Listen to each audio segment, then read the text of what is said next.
ini apa namanya, keluarnya apa, getar apa kaku atau apa? Getar. Getar mana, kanan? Kiri. Kanan apa kiri? Kiri. Kiri ya, kecuali dengan getar tangannya. Kanan. Getar ya, tangan kiri ya terutama. Terus makin lama makin berat itu kah? Makin lama ya. Jadi Gimana ceritanya? Cerita oh. Cuma jangkanya lama sekali, Iya. sedikit-sedikit. Yang belakangan mah beratnya bukan karena getarannya, tapi karena tersendatnya kalau jalan. Oh, kalau jalan macet gitu Startnya. ya? Oh, terakhir ini ya? Startnya, Iya, iya, iya. awalnya. Tapi kalau udah jalan, lancar gitu. Tidak ada orang di depan saya. Kenapa? Kalau di depan ada orang, Langsung macet berhenti? Oh, Duduk-duduk ah, gitu ya? Oh, iya. iya, iya. Tapi setelahnya lancar? lancar. Oh, iya. Ada orang di depan. Ada hambatan. Terus yang kedua, tremornya bukannya gini, tapi gini. Oh, goyang ini, goyang. Ya, Goyang gitu. ya. Oh, goyang ya. Minum obatnya apa aja, Bu? Madopan Madopan berapa kali sehari? 4 kali setengah. 4 kali setengah? Setengah jadi 125 ya. Iya ya, dari 125 separuh. Pak enggak. Dari 250. Yang 250 setengah. Oh, berarti jadi 125 ya itu. Di luar negeri berarti ya. Terus apa eksimer ya? Terus apa lagi? Eksimer? Eksimer Eksimer berapa kali? 3. 3 kali? Berapa, satu apa separuh? 1. Satu. Terus? Apa lagi ya? Udah yang rutin lo cuma itu ya. Sifrol pernah menurut sama dikasih. Siprol tapi kadang-kadang Jadi lemas enggak. Hah? Enggak dimakan. Tapi sekarang enggak ya? Cuma ini tok yang diminumnya. Iya. Kalau setelah minum obat, misalnya minum obat jam berapa biasanya? Minum obat pagi, Jam 2 pagi. jam 6. Habis minum obat jam 6 pagi. Jam 7-nya gimana? Jalannya lebih enak enggak? Bisa. Bisa, enggak macet. Kalau macet, kalau saya mau belok, itu macet. kalau mau belok agak macet. Oh, tetap macet ya? Oh, iya ya. Kalau enggak mau belok, lurus saja. Lurus lancar. Lancar. Kalau ada hambatan, meskipun minum obat, Iya. itu tetap agak macet. Iya dia. Gitu ya. Bukan setelah minum obat enak 2 jam, 3 jam setelahnya macet lagi. Terus selanjutnya minum obat lagi enak lagi, enggak ya? Kayaknya Makan obat 2 jam sudah macet. Terus Sudah kaku kalau kepala gitu. goyang-goyang gini kalau minum obat. Nah, Jadi iya. tahan terus saya. Oh, setelah minum obat justru goyang-goyang gini. Iya. Oh, ini Setelah minum kira-kira sejam setengah 2 jam. minum obat sejam setengah ya. Ya, setengah jam setengah. Sampai 2 jam ya. Ya, 2 jam goyang ya berarti ya. ya. Terutama yang goyang kanan apa kiri? Kiri. Lebih Kiri. sering kan ya. Memang diawali dari kiri ya. Iya. Goyangnya ya. Goyang diawali. Yang lebih sering kiri ya. Oke. Coba Bu berdiri sekarang. Ya, oke. Coba pakai jalan. Oh, nah ini tadi ya, barusan macet dikit ya. Coba jalan. Terus jalan. Ini minum obat tadi, enggak? Barusan minum. Barusan ya? Oh iya, jalan. Sudah ada efek obat belum? Ibu merasakan efek apa enggak obatnya? Biar dia. Lebih enteng ya, putar balik ya. Terus mentok sampai itu ya. Oke, putar balik sini. Coba jalan lagi. Oke, terus putar balik lagi. Oh, ini yang kaku ya? Ini kaku ya? Lehernya? Enggak? Iya. Iya. Silakan duduk sini, Bu. Silakan duduk. Nah ini, mau duduk kan? Ya, Jadi Itu seperti ya. yang ragu-ragu. Kelihatan ya, kelihatan ya. Iya, iya, oke. Ini siap Bu, lemas saja. Lemas saja ya. Lemas, oke. Yang ini? Lemas saja. 15 tahun ya. Kalau obatnya, efek obatnya habis gimana responnya? Misalnya 2 jam, 3 jam setelah minum obat, efek obatnya habis. Jalannya semakin sulit enggak? Hampir sama ya. Kalau enggak minum obat misalnya. saya teratur sekali sih. Teratur ya. Kita tak bisa evaluasi ya. Ya. Ya, coba berdiri lagi nih. Ya, pakai jalan lagi. Supaya itu macet ya. Kiri terutama ya. Iya, kiri yang susah. Ya, wis. Ya, silakan. Sudah pernah MRI enggak, Bu? Belum pernah MRI. MRI apa? Belum. Belum pernah? Oh iya, ya. Oke. Nah, sekarang kita cerita ya. Namanya. Jadi gini, jadi memang ini ada yang namanya freezing of gate. FUG namanya, freeze of gate. Ya terutama ya. Nah, ini apakah memang merupakan salah satu tanda Parkinson murni atau tidak? Kita belum tahu. Tapi kalau dengan obat itu relatif membaik, biasanya memang ada hubungannya dengan Parkinson ini tadi. Ya. Tapi gejalanya itu adalah freeze of gait. Jadi pada waktu starternya itu tidak bisa jalan, terus dedet itu ya, seperti itu ya. Nah, terus ada namanya dyskinesia. Dyskinesia itu ada dyskinesia. Dyskinesia itu kalau minum obat goyang kan ada ini. Ya goyang kan. Kalau minum obat goyang kan. Iya betul ya. Goyangnya kaku. Goyangnya kaku, tidak bisa dikendalikan ya. Tidak bisa Tidak ditahan. lama, bisa cuma setengah jam. Jam terus ini lagi. Nah, itu namanya dyskinesia ya. Nah, terus apa yang bisa dilakukan? Yang dilakukan saat ini adalah yang pertama MRI dulu yang jelas, MRI otak ya. MRI otak dilihat apa ada sesuatu atau tidak di otak, ya difoto ya. Nah, nanti kalau memang di foto itu tidak ada sesuatu, memang murni karena Parkinson atau freezing of gait, terus ada dyskinesianya, apa yang bisa dilakukan? Ini obatnya sudah bagus, ya, obatnya sudah bagus, Madopar sudah yang 105, sudah 4 kali, ya. Terus Eximer ada. Nah, yang bisa dilakukan adalah surgical, ya surgical itu tindakan, ya, tindakan operasi. Obat juga ya Pak? Bukan operasi, Pak. Operasi. Ya, ini untuk optimalisasi kondisinya. Nah, operasinya itu apa? Ada 2 macam memang. Cuma kalau saya lihat Ibu tak rasa yang lebih simpel, yang cocok saat ini untuk Ibu mungkin ya, gitu ya, seperti itu. Satu namanya palidotomi namanya. Palidotomi ini tidak dipasang alat di otak, tidak dipasang alat, cuma dibius lokal.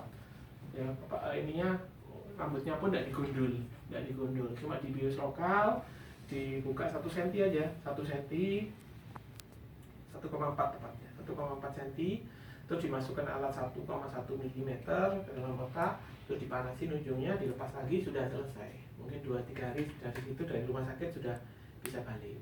Ya, itu tujuannya apa? Tujuannya bukan untuk menyembuhkan Parkinsonnya, bukan, tapi membantu kondisinya itu, freezing of gait-nya itu supaya lebih baik, dan dyskinesianya itu supaya bisa lebih baik. Yang goyang-goyangnya itu loh, goyang-goyangnya itu kalau minum obat supaya tidak goyang-goyang, sama jalannya itu harapannya bisa lebih lancar, gitu ya. Ya ini namanya palidotomi, memperbaiki ya, memperbaiki kualitasnya ya, harapannya seperti itu ya. Ini paling simpel ya. Ini brain, ini masih dalam 1 mili, dipanasin ujungnya, lepas lagi, tidak ditanam apa-apa di dalam otak. Satu sisi juga masalahnya. Ini kan Ibu yang itu nemen kiri, ya yang kiri itu. Yang cara kedua adalah DBS namanya, deep brain stimulation. Ini lebih kompleks, pasang alat di sini. Kenapa? Iya, pasang chip, ada chipnya, ada baterainya di sini nanti. Kalau ini bisa langsung pasang kanan kiri. Kanan kiri langsung dipasang, terus ada listrik yang masuk ke otak. Ini leher misalnya, ini tangan, ini gini. Nah, ini ininya apa namanya, chipnya di sini, terus rodnya ini ada baterainya ini, ini ada kabel, tapi tidak kelihatan, kabelnya tidak kelihatan. Nah, ini mensimulasi ada listrik ke dalam otak, listrik yang masuk ke dalam otak terus menerus supaya merangsang otaknya. Itu kondisinya gimana? Seperti itu. Tapi tak rasa itu mesti melewati langkah pertama dulu, harus di MRI dulu ya. Di MRI dilihat ada apa gitu kan, gitu tau ya tau. Lupa-lupa ada enggak Ibu? Lupa-lupa Ingatannya mah bagus ya ingatannya. ya, memorinya bagus sekali. Saya juga kalah jauh. Dan jangan lupa mah, saya berdoa ya. Iya, iya. Kan saya Katolik. Iya, iya. 3 kali sama dia yang pertama. Banget. Ini nanti saya baru lupa. Ini tadi udah 3 kali apa belum? Pada saat berdoa itu. Ya seringan saya waktu itu aja. Iya, tapi pada waktu itu aja kan, berarti istilahnya wajar lah. Itu lupa yang wajar. Iya, bukan lupa Yang lainnya mau bagus ingetannya Ya, ulang itu kan lupa tahun. wajar kan ya. Wajar. Tapi kalau yang Lupa masalah lama-lama ingatannya kuat banget. Iya. Terus mohon maaf saya mau tanya, ada ini enggak? Ada ngompol enggak? Sulit mengendalikan air kencingnya Enggak atau pernah. langsung enggak ya? Enggak ya, oke ya. Ya tak rasa langkah pertama mesti ditempuh dulu, nanti di MRI dulu, MRI dilihat bagaimana MRI-nya, terus kemungkinannya ya. Ya, itu ada yang menanyakan enggak? Bisa sekarang gitu. Nanti ditanyakan, tak kasih pengantar nanti ke lantai 1. Kalau bisa sekarang enggak apa-apa, lebih enak. Terus kalau sampai itu Tindakan. bisa segera nggak? Kalau yang pertama yang belah sana. Yang palidotomi. Ah. Kalau yang palidotomi ini relatif ini, apalagi persiapannya tidak terlalu ribet karena memang bios lokal terus dilakukan tindakan lebih ini ya cepat itu bisa dalam waktu misalnya minggu depan kita acarakan itu bisa mungkin. Maksudnya biar nggak balik dulu. Oh gitu Tidur langsung. sehari 2 hari langsung. Nanti kita koordinasikan sama ruang operasi dulu. Ya soalnya biasanya 1 minggu kan sudah ada jadwal-jadwal operasi. Nanti kita lihat jadwal operasinya memungkinkan atau tidak. Kalau memungkinkan ya mungkin bisa hari Jumat atau hari Sabtu. Jumat Sabtu ya. Jumat atau Sabtu bisa. Kamis besok tidak bisa, tidak mungkin ya. Besok lusa atau Sabtu itu mungkin bisa. Tapi nanti kita lihat. Sekarang MRI dulu aja. MRI dulu yang paling penting ya, itu bukan ini, bukan solusinya. Utama MRI dulu. Lihat dulu ada apa di dalam otaknya. Gitu. Nanti kalau sudah ada hasil MRI baru kita bisa bicara selanjutnya bagaimana. Nah sekarang MRI langsung bisa ketemu dokter lagi. Kalau hari ini saya malam ya sampai jam 8. Selama MRI-nya nanti bisa selesai sebelum jam 8, ya kesini lagi ketemu saya tidak apa-apa. Siang nanti saya operasi, sore saya ada tindakan juga, saya ada operasi. Mungkin saya mulai lagi jam 6. Mulai nanti sampai mungkin sampai jam 11-an, 11 setengah 12. Terus nanti jam 6 mulai lagi. Biasanya MRI itu berapa lama? Biasanya 1 jam, Pak. Setelah 1 jam nggak bisa. Bisa, saya ini Hubungan. connect soalnya. Jadi saya Dokter langsung bisa lihat hasilnya. Bisa. Tapi bacaan resminya dari dokter radiologi mungkin belum tentu hari ini, kadang-kadang hasilnya besok. Tapi saya bisa lihat sudah. Yang penting kan dokternya bisa lihat. Boleh, nggak apa ya. Nah, terutama kita pengen tahu tindakannya yang mana itu. Karena Ya, kalau itu yang yang sebelah penting. sana saya baru dengar kita nggak mampu dok. Iya, yang ini memang butuh Ya persiapannya. persiapan itu dan 2 dananya minggu. kita nggak 2 sanggup. minggu. Oh, ngobrol-ngobrol. Tadi Ya. udah dengar katanya udah di angka segitu. Ngobrol-ngobrol. Nah kita papa tanya aja yang itu berapa. Ya, nggak sanggup. Kalau Ya, yang itu berapa? Oh, yang palidotomi. Palidotomi itu kelas 3 ya, kelas 3. Rata-rata kurang lebih ya. Kurang lebih berapa tadi? Kelas 3. Kelas 3 sekitar 100-an kurang lebih. Kamarnya? Total. Enggak maksudnya kelas 3 tuh apa? Oh, kamarnya. Ya dikasih kamar yang kelas Terserah, 3 mau pilih kelas 3, boleh. yang paling rendah aja itu Paling rendah kelas 3. Ah. Kelas 3 itu kurang lebih sekitar 100-an. 100 jutaan. Ya, Itu baru sebelah ya kayaknya. Iya betul, betul, sebelah. Nanti setahun lagi kalau misalnya memang perlu sebelahnya, memang perlu ya mungkin. Oh jadi kita tahu berapa sebelah dulu besar. aja juga udah bisa merasakan perubahan Biasanya yang gitu. cukup signifikan ya. Betul, betul biasanya. Tapi tadi mesti kita lihat hasil MRI dulu. Hasil MRI dulu bagaimana, terus selanjutnya kemungkinan gimana nanti setelah ada hasil MRI. Gitu. Ya ini mah cerita misalnya. Misalnya yang ini cerita sana. ini. Mau nginep apa enggak? Nginep Pak, nginep. Yang pertama. Nginep semuanya nginep. Cuma ini lebih lama. Itu nginep berapa? Ini kurang lebih di 4 sampai 5 hari. Ya, 4 sampai 5 hari. Misalnya ini contoh aja. Kalau sekarang masuk, besoknya operasi 2 atau 3 hari setelah operasi biasanya pulang. Gitu. Jadi tidak terlalu lama karena memang bukan operasi yang ini kan, yang buka kepala atau Yeah. bius total enggak, kan cuma bius lokal. Yang enggak digundul pun ya. Nah terus papa mau nanya apa resiko terberat dan Resiko pasti ya. resiko dan apa tadi satu? Efek samping. Iya, resiko dan efek samping. Efek samping yang bisa terjadi ya. Ini efek samping operasi pada umumnya, ya kemungkinan 1 infeksi misalnya, ya. Terus kedua perdarahan, misalnya ada perdarahan dalam otak, gitu ya, dalam otak darahnya itu bisa terjadi. Ketiga adalah kelemahan itu apa? Lumpuh, nggak bisa gerak, itu bisa terjadi. Itu salah satu efek. Lumpuhnya permanen. Bisa permanen, bisa temporary. Tapi sampai saat ini kita nggak ada yang sampai lumpuh. Ya, nggak ada yang sampai lumpuh. Ya, mudah-mudahan nggak ada. Tapi kan itu data internasional ya, data jurnal internasional itu seperti itu, bisa terjadi kelumpuhan, bisa terjadi perdarahan, bisa Jadi yang pernah terjadi di antara 3 ini di sini? ada Pak, belum ada, Belum mudah-mudahan ada. ada. Ya saat ini tidak ada, ya bagus. Terus kemungkinan yang lain misalnya no respon, misalnya no respon sudah dilakukan tindakan ya tidak respon, Nggak berubah gitu. tidak berubah, Tetap podo-podo sama baik. aja gitu, seperti itu ya, itu bisa terjadi ya.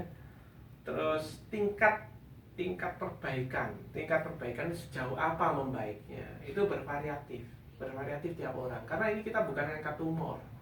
Jadi yang kita lakukan tindakan itu adalah area otak yang kalau kita MRI tidak kelihatan ada apa-apa gitu, seperti itu. Kalau tumor itu kan diambil itu hilang, nggak ada. Nah gitu kelihatan, kita bisa memprediksi kita bisa ambil 100% atau berapa persen. Tapi kalau ini tergantung dari sakitnya itu tadi. Ada yang hasilnya bagus sekali, misalnya 90%. Tapi misalnya ada yang hasilnya itu mungkin 70%, tapi improve, membaik, lebih baik gitu, seperti itu ada. Tergantung berat baiknya penyakit. Ya. Selama ini secara umum membaik, secara umum semuanya, ya membaik. Cuma variatif. Ada yang membaiknya itu ini, ada yang membaiknya seberapa besar gitu ya. Terus yang lain resikonya residif misalnya, residif atau recurrent itu apa? Recurrence itu muncul kembali. Misalnya sekarang sudah dilakukan tes gitu, nanti beberapa waktu itu muncul kembali. Kenapa? Karena memang tindakan ini yang tadi kita bilang bukan menyembuhkan dari Parkinsonnya sendiri, tapi improve quality of life. Ya, kualitas hidupnya supaya lebih baik, jalannya lebih enak, ya. Terus kalau yang ada tremornya bisa membaik, kakinya bisa membaik, seperti itu. Jadi bukan menyembuhkan dari Parkinsonnya. Nah terus apa bedanya kalau gitu? Nah bedanya itu kalau misalnya ada dilakukan tindakan atau apa itu turunnya itu misalnya dalam waktu berapa tahun itu turun kondisinya lebih sulit jalannya. Tapi dengan dilakukan tindakan, ya, itu turunnya itu masih lebih landai turunnya. Jadi lebih jauh lagi gitu. Harapannya seperti itu. Terus setelah operasi yang penting juga itu setelah tindakan itu tetap obat. Obat tetap minum ya? Tetap. Jadi operasi itu tidak menggantikan obat. Jadi kalau dibuat grafik itu kayak gini. Orang itu makin sepuh, usianya makin turun kondisinya, itu wajar, quality of life wajar ya. Tapi dengan Parkinson ini kondisinya turunnya itu sebelum waktunya sudah turun lebih tajam. Dengan dikasih obat turunnya lebih landai, lebih baik ya.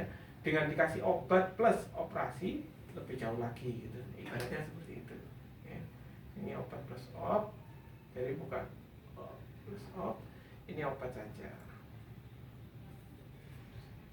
Quality of life, ini usia. Nah seperti itu ceritanya. Kalau resiko melenceng 1 mili 2 mili itu, kalau sampai dokter maaf gitu ceritanya sampai salah gitu, nah itu tuh yang mana? Ya, Kelumpuhan itu ya? Kelumpuhan atau no respon. Makanya kenapa kok kita operasinya tuh harus awake, bangun, awake, sadar. Awake itu kenapa? Untuk mencegah itu di kemungkinan meleset itu tadi. Terus pakai alat stereotaktik, akurasi kurang dari 1 mili, ya terus bangun. Jadi sebelum kita buat tindakan kita itu permanen, kita lesi dulu, kita stimulasi dulu. Bu, angkat tangannya, angkat. Buka tutup, ngomong, oh ya apa lebih enak enggak? Oh lebih enak, itu seperti itu. Nah baru ini. Cuma masalahnya pada saat operasi kita tidak bisa evaluasi apa? Nah kalau dia kan jalannya. Nah gitu. Paling enggak pada saat evaluasi, pada saat operasi itu kita bisa tahu apakah bisa terjadi efek samping atau tidak. Nah gitu. Kan tidak mungkin jalan pas operasi. berarti jangan minum obat kalau mau operasi. Iya, memang. Biar goyang badannya. Memang. Ya kan? Bukan. Ibu ini goyang pada saat minum obat. Oh mama goyang malah karena minum. Ya 1 jam setelah minum obat. Loh kenapa minum ya? Loh, itu efek samping dari obat. Kalau nggak minum? Kalau nggak minum mungkin kondisinya lebih ngedrop. Oh gitu. Ya, itu wajar. Namanya dyskinesia. Oh.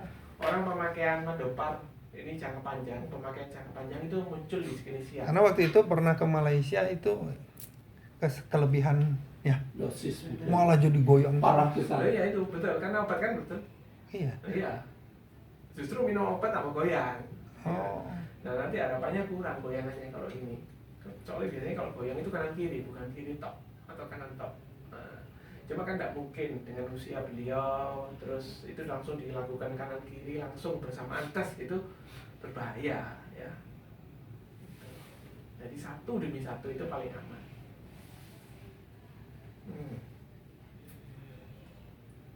Ya, ibu usia berapa ini? 7, Oh. 67 enggak apa-apa ya. Kita ada yang sepuh yang kita operasi juga 76 enggak ada masalah. 76 ya, masih ada. Soalnya ada batas ini ya, batas usia 80 kita sudah enggak boleh dioperasi 80. Tuh, makanya harus cepat. 80 itu soalnya otak sudah 80 tahun susah untuk distimulasi. Jadi patokannya itu. Atau kalau misalnya di bawah 80 tapi tampilannya orangnya itu tampilan apa namanya? Usia 80 gitu loh. Nah, itu biasanya kita tidak lakukan tindakan karena apa namanya? Khawatir efeknya tidak ada. Emang-emangnya. Taunya di mana efeknya? Setelah bangun, setelah jalan baru kita lihat efeknya. Respon atau no respon. Kalau respon pun berapa besar responnya? Ditahunya setelah jalan. Oh ya, terus ototnya kan sekarang kaku. Ya, kalau setelah itu bisa jadi kendor. Iya, biasanya membaik biasanya. Ya, membaik. Ya. Kalau otot kaku. Mimik muka juga terutama kan. dari sini-sini ke Iya, kaku. iya. Tapi yang satu sebelah ya, sebelah kiri ya. Kan satu sisi kan. Jadi ibaratnya satu sisi itu sisi semuanya seret gitu. Nah, gitu. Yang kanan ya kanan tok, yang kiri tok gitu, seperti itu. Nggak bisa kanan kiri, terlalu beresiko ya. Jangan ya kanan kiri. Apalagi Ya itu mah keputusan mah. MRI dulu aja. ya, MRI dulu ya. Pengen tahu. Ya, Di dalamnya MRI dulu, nanti setelah MRI baru ini ya.